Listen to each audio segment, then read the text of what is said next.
पुराणों के अनुसार एक बार माता पार्वती ने भगवान शिव से पूछा कि आप अजर अमर हैं और मुझे हर जन्म के बाद नए स्वरूप में आकर फिर से वर्षों की कठोर तपस्या के बाद आपको प्राप्त करना होता है, और आपके कंठ में पड़ी यह नरमुंड माला और आपके अमर होने का रहस्य क्या है।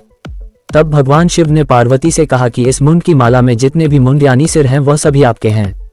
देवी पार्वती ने भगवान शिव से पूछा, ये भला कैसे संभव है कि सभी मुंड मेरे हैं।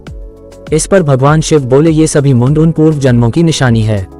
भगवान शिव ने माता पार्वती से एकांत और गुप्त स्थान पर अमर कथा सुनने को कहा, जिससे कि अमर कथा कोई अन्य जीव न सुन पाए, क्योंकि जो कोई भी इस अमर कथा को सुन लेता है वह अमर हो जाता है।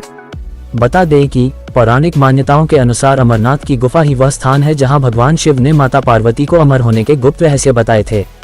कबूतरों ने सुनी कथा। भगवान शिव ने जीवन के गूढ़ रहस्य की अमर कथा अपनी अर्धांगिनी यानी देवी पार्वती को सुनाना शुरू किया, जिसमें उन्होंने जगत का सबसे बड़ा रहस्य, सृष्टि का आदि और अंत सब कुछ बताया।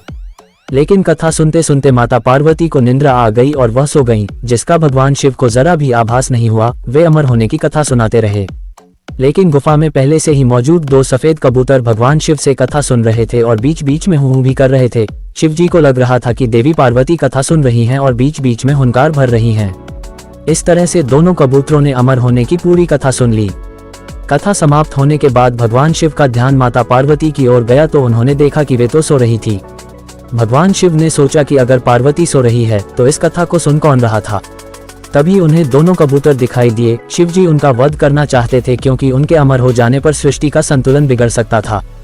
इस पर कबूतरों ने भगवान शिव से विनती की, हे भोलेनाथ, जीवन और मृत्यु के दाता तो आप ही हैं।